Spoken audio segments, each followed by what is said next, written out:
evening City Council meeting to order. If we could all please stand for the Pledge of Allegiance.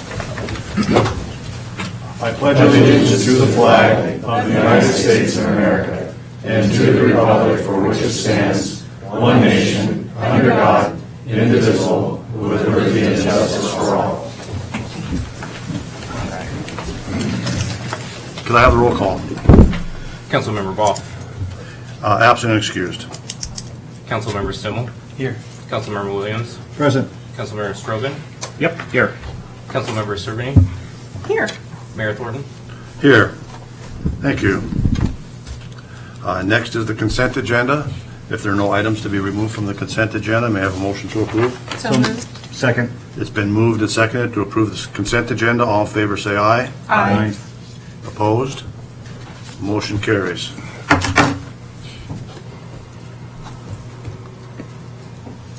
Next is the mayor's report. I just have one item this evening that I'd like to share with the council. The 2019 Concerts in the Park series has concluded for this year. The concert that was scheduled for August 10th actually got rained out, and Mona Bean and Rick Bean decided that they were going to have a repeat performance, which they did the following Sunday. So we really appreciate that they did that for the city. I think it was a tremendous success again this year. It's the concerts are very well attended.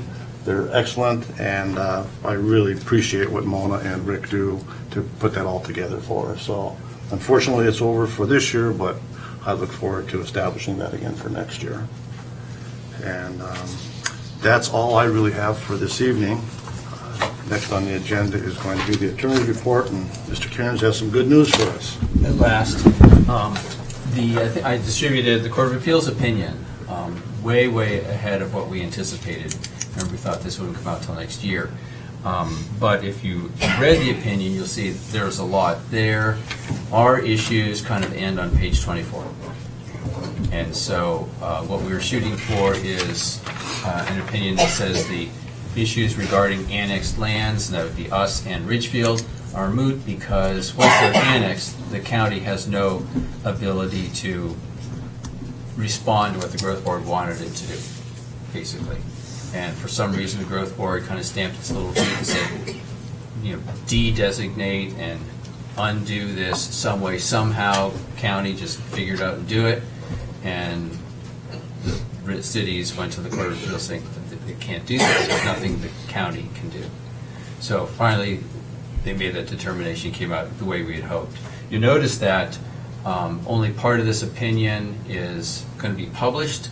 So basically, our part, ending at page 24, will be published. The rest is, I wouldn't say so inconsequential, but it really is pretty inconsequential, and a number of largely goofball issues summarily dispensed with. So the only part that really matters in this opinion is the annexed lands issue, and so we got what we wanted. Consolidated with this were a couple of the, I think 3 of the compliance orders.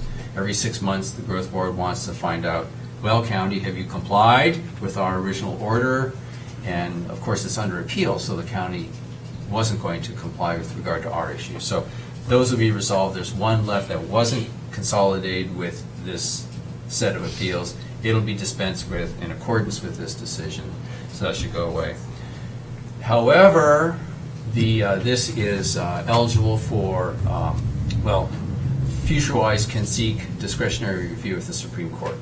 So we anticipate FutureWise will seek Supreme Court review.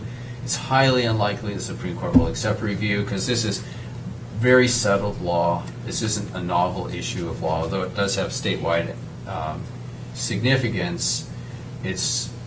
They've trod this path before, and you saw in here they did it with Clark County over almost 10 years ago. Same sort of issues. In that case, it was Ridgefield that annexed land during the Growth Board, pendency of the Growth Board appeal. So in that case also, the Court of Appeals got it wrong, and it was the Supreme Court that had to correct the Court of Appeals. This time the Court of Appeals, citing that Supreme Court case, said, okay, here's how it has to be resolved. So they will. We anticipate FutureWise will first seek reconsideration of this order, that won't get anywhere because reconsideration happens if there's some conspicuous mistake that the Court of Appeals overlooks some significant fact, or there's some major, oh gee, you're right, and to correct something, there's really nothing in here that's wrong.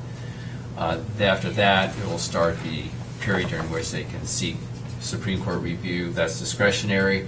The Supreme Court is highly unlikely to accept review. So it's likely that this will be the final word, but the dust won't finally settle until those procedures have been pursued. What's the timeline on that? They have, I think, 20 days to seek reconsideration, and then after that, 30 days to seek Supreme Court review. So they'll request reconsideration. There'll be some time during which the Court of Appeals will think about it and say, and issue denial of that, and then that'll start the period during which they can seek Supreme Court review. And once they ask for Supreme Court review, the Supreme Court isn't under really any deadline for saying yes or no, we'll take review. They usually do it within a few months. I think they meet at least quarterly to decide requests for review. They usually decide each one of those requests that's pending and seldom kick it over to the next quarter. But the Supreme Court's under its own schedule. Good. So we're looking at, this is end of August. So if it gets to the point of requesting Supreme Court review, the Supreme Court would likely respond January. Could happen, okay. So, but what we're anticipating is that this will be the final word on the merits. Okay, very good. Thank you. Anything else, Sam? No. Any Questions? Lots quicker, wasn't it? Well, it was good news. Yeah, for it's sure. surprising how quick this was, A lot quicker. considering it was like 1,000 points of light appeal with a lot of parties raising appeals. So Pete's waiting until next spring. that's true, because then that would start that process then. Very good. Thank you. Next are council comments.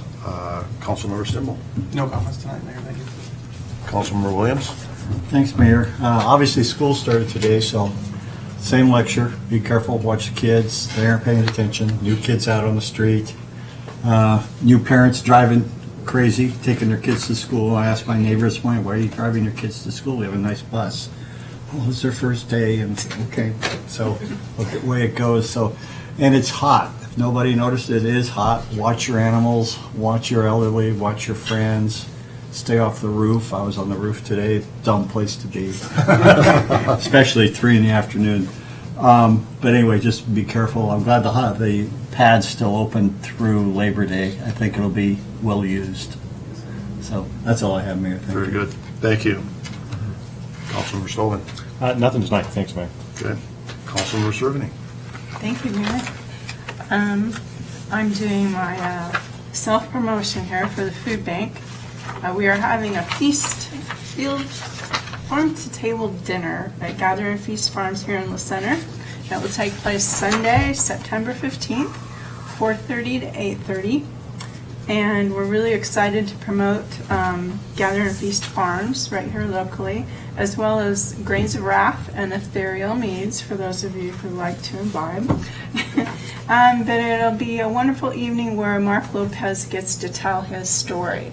And I think it's perfectly apt for the food bank, because we also have a Seed to Supper educational program in which we teach both adults and children how to grow their own gardens and preserve that harvest each fall and cook healthy meals at home. So that's kind of the theme that we're following. So I hope to see some familiar faces here supporting our local farmers. And thank you for that. Is this a tickets in advance or tickets at the door? Tickets in advance. We won't have access to any way to take tickets at the farm. Do we receive something back? There's a ticket when you order online. Oh, it'll print. Yeah. Some print. Okay, just want to make sure. You get an email. It's a problem. We have something with our railroad. So, Oh, yeah. people ask. Okay, thank you. You're welcome.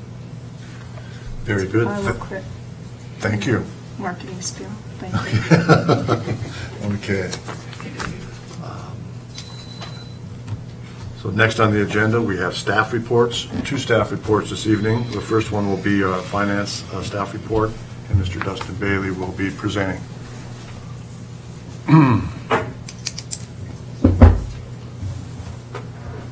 Thank you, Mayor, Council. I'm going to scroll down in this report to the table, and I'll just talk to about some of the numbers that you'll see in here. And this is the budget to actual status report I mentioned in my last staff report.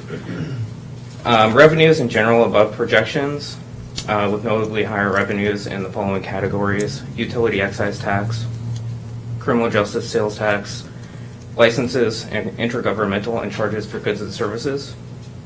Looking at the table, it would appear that revenues for property taxes are higher than anticipated, but I wanted to point out that that tax is collected on a budget basis, so we'll see some reductions in the revenues moving forward. Revenues at or below projections, gambling tax revenues are just about at projections. So we started out below. We've caught up a bit because of the last 3 months being a pretty good months for the card rooms. Gambling pool tabs are below projections, and fines and forfeitures also below. Retail sales tax being one of those that kind of stand up to me, but that is mostly because of the delay in the construction with the connection to the Lift Center Middle School. So finance is working with city departments to monitor the revenues and determine if budget amendments needed later in the year. Expenditures by department. Finance department budget to actual is higher than projections for this point of the year, mostly due to staff changes, which has led to separation payouts, additional consultant support. In addition, the utilities for the new City Hall building are being absorbed by my department's budget. Police department budget to actual is running very close to the budget presented in Amendment 1 to the 2019 budget. And community development budget actual is higher than projections. And that's due to an ever-increasing workload in that department, staffing changes, consultant support, and it's important to note much of the budget and community development is offset by revenues for permits and fees. Public works operations and streets, as well as parks, are executing nearly at budget compared